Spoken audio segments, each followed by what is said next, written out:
నమస్కారం. ఘంటారావానికి స్వాగతం. ముందుగా ప్రధాన అంశాలు. జంగారెడ్డిగూడెం విద్యుత్ సబ్స్టేషన్లో ఆపరేటర్ రాసలీలలు, విధుల నుంచి తొలగించి పోలీసులకు ఫిర్యాదు.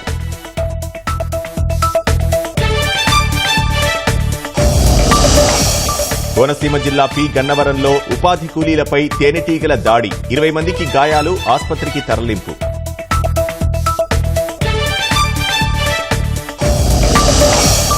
అనంతపురం జిల్లా బొమ్మనహాల్లో ఎలుగుబంటి హల్చల్, అధికారులు పట్టించుకోవట్లేదని ప్రజల ఆందోళన.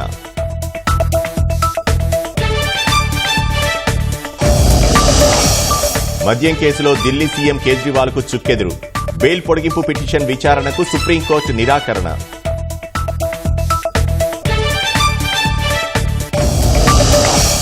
రఫాలో ఇజ్రాయెల్ దాడులపై అమెరికా ఆగ్రహం, మహిళలు చిన్నారుల మరణాలపై తీవ్ర విచారం.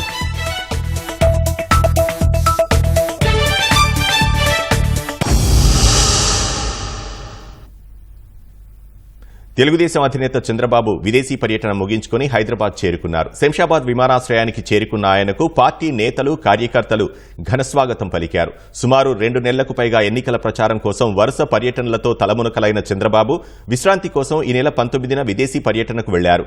ఇవాళ హైదరాబాద్కు తిరిగొచ్చారు.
కోనసీమ జిల్లా పి గన్నవరం మండలం నరేంద్రపురంలో ఉపాధి కూలీలపై తేనెటీగలు దాడి చేశాయి. మురుగు కాలువను శుభ్రం చేస్తుండగా తేనెటీగలు ఒక్కసారిగా దాడి చేయడంతో వారంతా తీవ్ర భయాందోళనకు గురై పరుగులు తీశారు.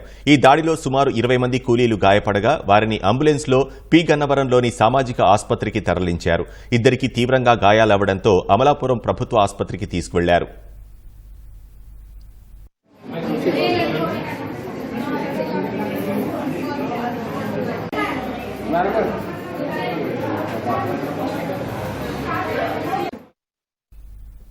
అనంతపురం జిల్లా బొమ్మనహాల్ మండలం ఉంతకల్ గ్రామంలో ఎలుగుబంటి హల్చల్ చేసింది. గ్రామ సమీపంలోని దేవాలయం వద్ద గల బిల్వ వృక్షంపైకి ఎక్కి కూర్చుంది. ఎలుగుబంటి రాకతో గ్రామస్తులు భయాందోళనకు గురయ్యారు. అడవుల్లో ఆహారం, నీరు లేక చిరుతలు, జింకలు జనావాసాల్లోకి వస్తున్నాయని గ్రామస్తులు తెలియజేశారు. అటవీశాఖ అధికారులకు ఫిర్యాదు చేసినా పట్టించుకోలేదని తెలిపారు. క్రూర మృగాలు గ్రామాల్లోకి రాకుండా ఇకనైనా చర్యలు తీసుకోవాలని గ్రామస్తులు కోరారు. ನಾವು ಹೇಳಂಗಿಲ್ಲ ನಾವು ಫಾರೆಸ್ಟ್ ಆಫೀಸಿಗೆ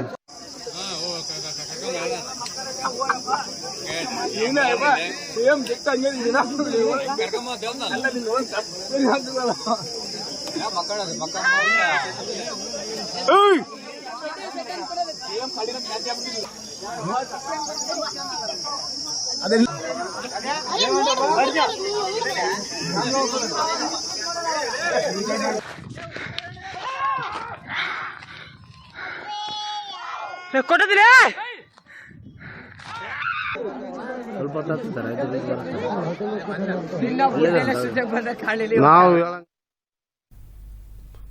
ఓట్ల లెక్కింపు తేదీ దగ్గర పడుతుండటంతో రాష్ట్రంలో ఎలాంటి అవాంఛనీయ సంఘటనలు జరగకుండా పోలీసులు ముందస్తు చర్యలు చేపట్టారు. ఇందులో భాగంగా గుంటూరు జిల్లా మంగళగిరిలో టిడ్కో గృహాల్లో నిర్బంధ తనిఖీలు నిర్వహించారు. సీఐ శ్రీనివాసరావు ఆధ్వర్యంలో 50 మంది పోలీసులు సోదాలు చేశారు. ఎలాంటి గుర్తింపు పత్రాలు లేని 50 ద్విచక్ర వాహనాలను స్వాధీనం చేసుకున్నారు.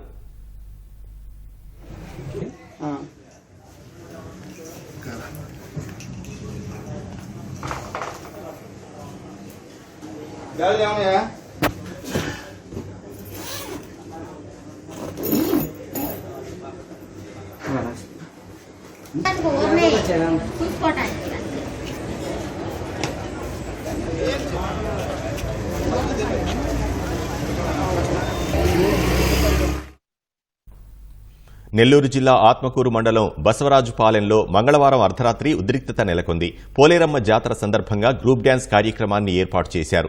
ఎన్నికల కోడ్ నేపథ్యంలో గ్రూప్ డ్యాన్స్లకు అనుమతులు లేవంటూ ఆత్మకూరు సీఐ వేణు, ఎస్ఐ ముత్యాలరావు కార్యక్రమాన్ని అడ్డుకున్నారు. దీంతో పోలీసులకు వైకాపా నాయకులకు మధ్య తీవ్ర వాగ్వాదం జరిగింది. వైకాపా శ్రేణులంతా ఏకమై పోలీసులపై తిరగబడ్డారు. ఎంత చెప్పినా వినకుండా గ్రామం నుంచి వెళ్లిపోవాలంటూ పోలీసులపై చేయి చేసుకున్నారు. పరిస్థితి తీవ్ర ఉద్రిక్తంగా మారడంతో పోలీసులు అక్కడి నుంచి వెళ్లిపోయారు. రాష్ట్రంలో ఎన్నికల కోడ్ అమల్లో ఉన్నందున ర్యాలీలకు, డ్యాన్స్లకు, పలు పబ్లిక్ కార్యక్రమాలకు అనుమతులు లేవంటూ Atmakur DSP Kotareddy press meet నిర్వహించి మరీ హెచ్చరికలు జారీ చేశారు. ఈ క్రమంలో రాత్రి జరిగిన ఘటనతో పోలీసులపై తీవ్ర విమర్శలు వెల్లువెత్తుతున్నాయి.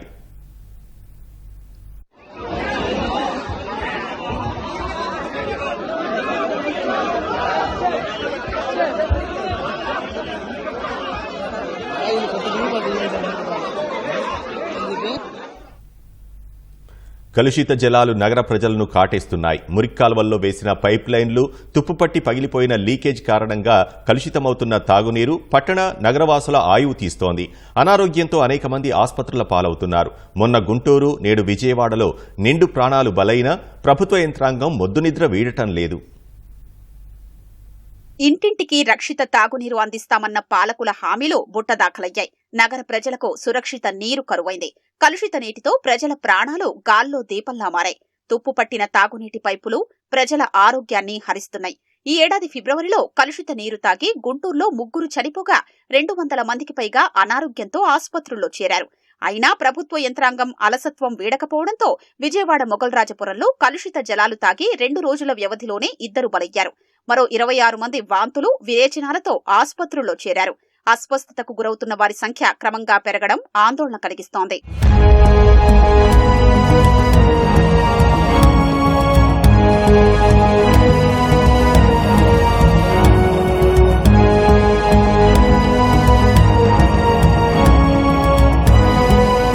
విజయవాడలోని అనేక ప్రాంతాలకు కొద్ది నెలలుగా రంగుమారిన నీరు సరఫరా అవుతోందని ప్రజలు మొత్తుకుంటున్నా అధికారులు పట్టించుకోలేదు.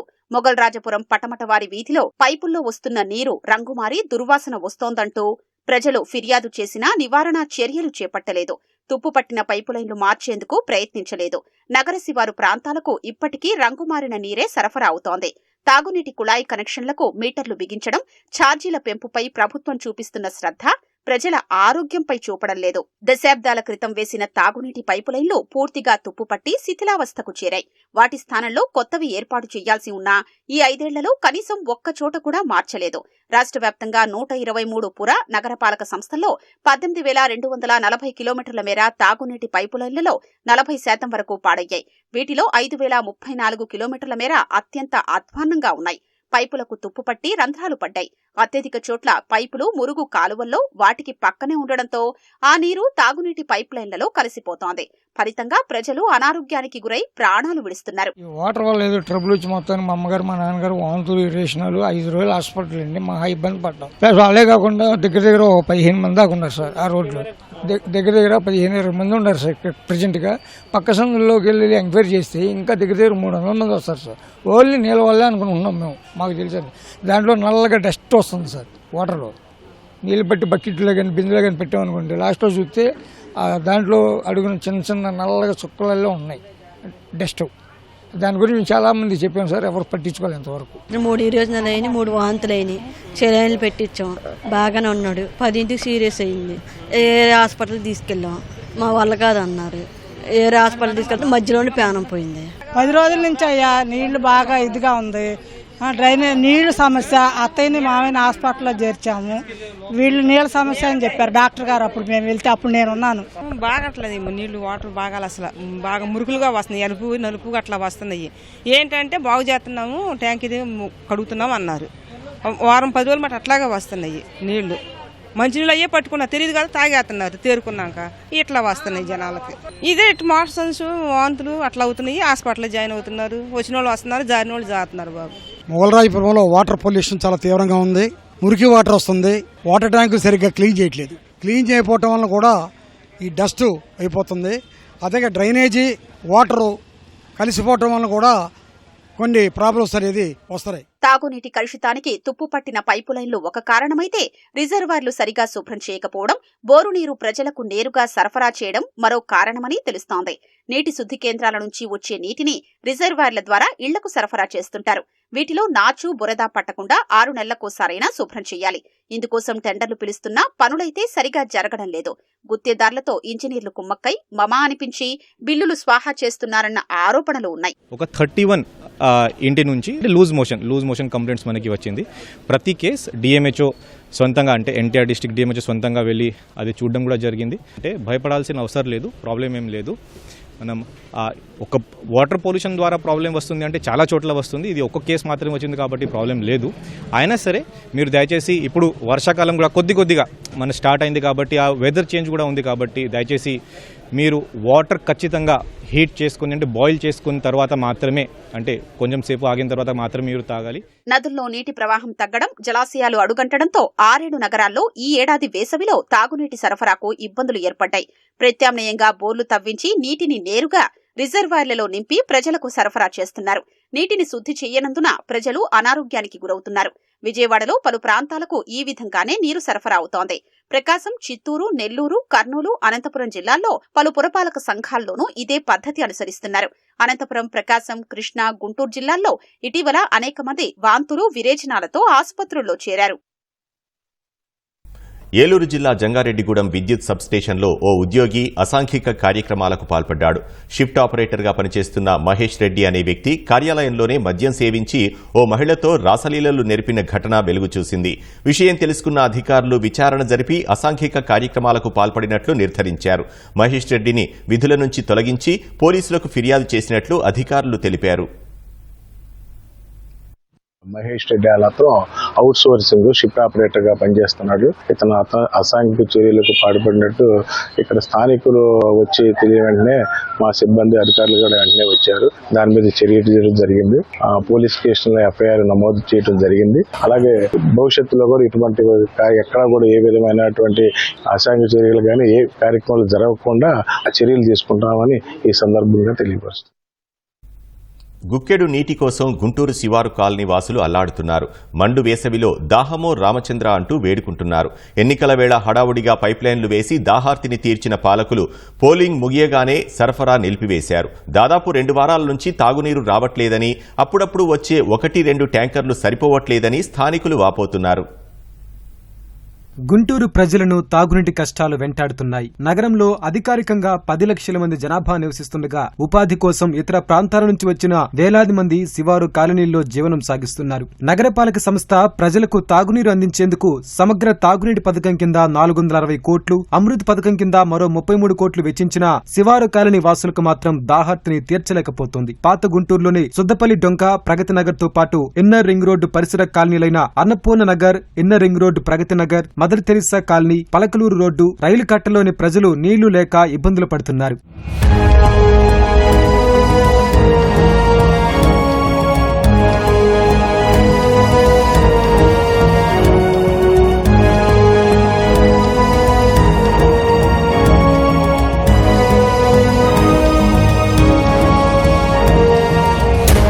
తెలుగుదేశం ప్రభుత్వం హయాంలో శివారు కాలనీ వాసులకు తాగునీరు అందించేందుకు గోరంట్ల కొండ మీద రిజర్వాయర్ నిర్మాణం చేపట్టారు. నిధులు కూడా విడుదల చేశారు. వైకాపా ప్రభుత్వం అధికారంలోకొచ్చాక రిజర్వాయర్ పనులను పూర్తిగా నిలిపివేసింది. 5 ఏళ్లుగా నీటి సరఫరా గురించి పట్టించుకుని స్థానిక ప్రజాప్రతినిధులు ఎన్నికల వేళ మాత్రం హడావిడిగా శివారు కాలనీ ఇళ్లకు పైపు లైన్ల కనెక్షన్లిచ్చి తాగునీరు అందించారు. పోలింగ్ ముగిసిన వెంటనే నీటి సరఫరా నిలిపివేశారని స్థానికులు వాపోతున్నారు. పైప్ లైన్ వేసినట్టు వేశారు. పైపులు నీళ్లు వెళ్ళట్లా. 15 రోజులు అవుతున్నా నీళ్లు వచ్చి మాకు 15 రోజులు పెట్టి నీళ్లు రాలా. ఇయ్యాలని వచ్చింది. పంపులే కొట్టుకుంటున్నాం. అవసరాలకు బ్యాంకు రావు, స్థానాలకు కూడా బ్యాంకు రావు. కొన్ని సబ్బిరికి పద్ది ఎన్నికల ముందు పైప్ లైన్ వేశారు. ఎన్నికల ముందు 1-2 రోజులు, అట్లాగే ఎన్నికల అనంతరం 14వ తారీఖు ఒక రోజు ఈ మున్సిపల్ వాటర్ పైప్ లైన్ వదిలారు. ఆ తర్వాత వాటర్ రానటువంటి సంస్థ పైప్ లైన్ నుంచి ఒక లైన్ కు వచ్చి 2 ట్రాక్టర్లు 10 రోజులకి 15 రోజులకి అట్లా వస్తున్నటువంటి పరిస్థితి. వెంటనే మున్సిపల్ అధికారులు చర్యలు తీసుకోవాలని చెప్పి కోరుతా ఉన్నాం. ఎన్నికలకు ముందు 3 సార్లు నీళ్లు వదిలారు. అవి కూడా కొంచెం మురుకులుగా అట్లా వచ్చినాయి. అయినా సరే అడ్జస్ట్ అయ్యి నీళ్లు పట్టుకున్నారు. వదిలారు. ఎలక్షన్ అయిపోయిన తర్వాత ఒక్కసారి నీళ్లు అంటే 14వ తారీఖు 15వ తారీఖు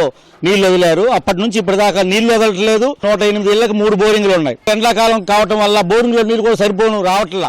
అధికారులు అడిగితే ఫోన్ చేసి అడిగితే పైప్ లైన్ లీక్ అయింది, దాన్ని వెంటనే సరి చేయాలని చెప్తున్నారు. 10 రోజుల నుంచి మరి ఎన్ని రోజులు సరి చేస్తారో అర్థం కావట్లా. నీళ్ళు అసలు లేక అల్లాడిపోతున్నాం కానీ మేము, మాకు నీళ్లు లేవు అసలు. పంపులు కూడా రావట్లా. 15 రోజులకి ఇప్పుడు వచ్చింది బండి. మరి ఈ నీళ్లు ఎట్ట వాడుకోవాలా, ఎట్ట ఉండాలి చెప్పండి. ఉండారు పిల్లలు, మేము 6 ఉండాం ఇంట్లో.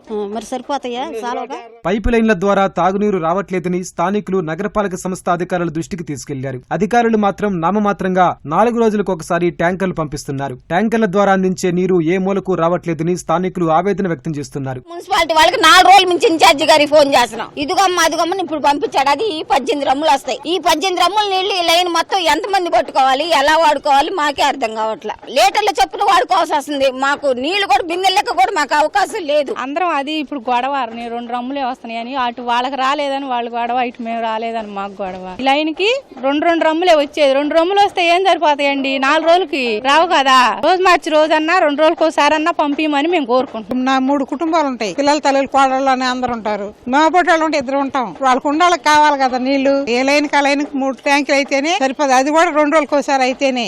చిన్న కుటుంబాలకు సరిపోతాయి. పెద్ద కుటుంబం వాళ్ళకి మళ్ళీ ఏం చేసుకోవాలి? నీళ్లు రావట్లేదు, ఇబ్బంది. మాకు నీళ్ళు అయితే చాలట్లేదండి. ఇప్పుడు మేము అందరం 2 రమ్ములు పట్టుకుంటున్నాం. వెనకాల వాళ్ళకి రావట్లేదు. మరి వాళ్ళకి లేనప్పుడు మరి ఇబ్బంది కదండి. మరి మేము అందరం కలిసి 2 బిందులు పోస్తాం. వాళ్ళకి కూడా సర్దుకుంటాం. మేమే గొడవలు అవుతున్నాయి మళ్ళా నీళ్ళ దగ్గర. మాకు నీళ్ళు వచ్చే ఇది చెయ్యండి. పల్నాడు జిల్లా మాచర్ల వైకాపా ఎమ్మెల్యే పిన్నెల్లి రామకృష్ణారెడ్డితో పాటు ఆయన సోదరుడి మాఫియాపై ఇవాళ తెలుగుదేశం పుస్తకం విడుదల చేయనుంది. పిన్నెల్లి పైశాచికం పేరుతో విడుదల చేయనున్న ఈ పుస్తకంలో ఏళ్లుగా మాచర్లలో సోదరులు చేసిన అరాచకాలను కళ్లకు కట్టింది. ముఖ్యంగా 2019 నుంచి ఇప్పటి వరకు తెలుగుదేశం పార్టీ కార్యకర్తలు, నేతలపై దాడులు, దాష్టీకాలను పొందుపరిచింది. అదే సమయంలో పిన్నెల్లి అక్రమార్జనను సైతం పేర్కొంది. పిన్నెల్లి పైశాచికం పేరుతో తెలుగుదేశం 28 పేజీలతో రూపొందించిన పుస్తకం సామాజిక మాధ్యమాల్లో వైరల్ అవుతోంది. మాచర్ల నియోజకవర్గాన్ని ప్రైవేట్ ఎస్టేట్ గా మార్చుకున్న ఎమ్మెల్యే పిన్నెల్లి రామకృష్ణారెడ్డి సోదరులు అక్కడ సహజ వనరులను కొల్లగొట్టారని, ప్రశ్నించిన వారిపై పైశాచికంగా దాడులకు పాల్పడి మారణ హోమం సృష్టించారని తెలుగుదేశం పార్టీ ధ్వజమెత్తింది. ప్రజలంతా తమ బానిసలనే విధంగా మాచర్లలో ప్రైవేట్ సైన్యాన్ని ఏర్పాటు చేసుకుని వేధించారని, పిన్నెల్లి దోపిడీ 2000 కోట్లని ఆరోపించింది. 2011-12 సంవత్సరంలో పిన్నెల్లి రామకృష్ణారెడ్డి ఆదాయం 1.95 లక్షలుంటే ఇప్పుడు అధికారికంగా 43 లక్షలు చూపిస్తున్నా అనధికారికంగా ఏటా 250 కోట్లకు పైనే ఉంటుందని పుస్తకంలో తెలిపింది. అప్పులతో ఊరదిలి పారిపోయిన పరిస్థితి నుంచి 1000 కోట్లకు పడగలెత్తారని పేర్కొంది. అధికారికంగా ప్రకటించిన ఆస్తుల వివరాలను అందులో వివరించారు. రెంటాలలో తెలుగుదేశం ఏజెంటుగా ఉన్న చేరెడ్డి మంజులపై దాడి చేసి తలకు తీవ్ర గాయం చేయడం, కారంపూడిలో తెలుగుదేశం కార్యాలయ ధ్వంసం, పాల్వాయి గేటు పోలింగ్ కేంద్రంలో ఈవీఎం ధ్వంసం తదితర చిత్రాలు పుస్తకంలో ఉన్నాయి.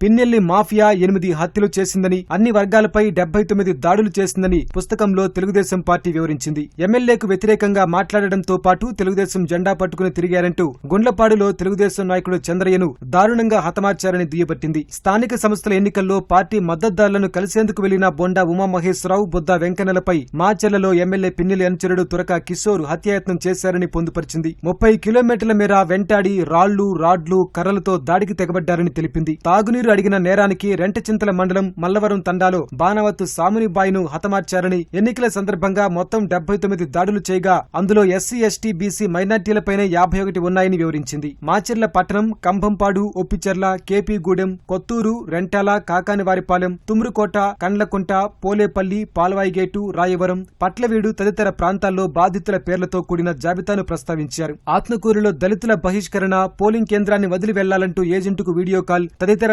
సంఘటనలపై పత్రికల్లో వచ్చిన క్లిప్పింగ్లను జత చేశారు. వృద్ధులను మరోసారి ఇబ్బందులు పెట్టేలా జూన్ 1న సామాజిక భద్రత పింఛన్లను లబ్ధిదారుల బ్యాంక్ ఖాతాల్లోనే జమ చేయాలని రాష్ట్ర ప్రభుత్వం నిర్ణయించింది. సచివాలయాల సిబ్బంది ద్వారా ఇంటింటికి పింఛన్లు పంపిణీ చేసే అవకాశం ఉన్న పింఛన్దారులను ఇళ్ల నుంచి బయటకు రప్పించి ఏప్రిల్ 1న గ్రామ, వార్డు సచివాలయాల్లో పంపిణీ చేసింది. మేలో బ్యాంక్ ఖాతాల్లో నగదు జమ చేసి వారిని మరింత ఇబ్బంది పెట్టింది. ఇప్పుడు అదే విధానాన్ని కొనసాగించాలని నిర్ణయించింది. దివ్యాంగులు, నడవలేని వారు, వీల్ చైర్లోనే ఉండేవారికి మాత్రం ఇంటి వద్దే పింఛన్లు పంపిణీ చేయనున్నారు.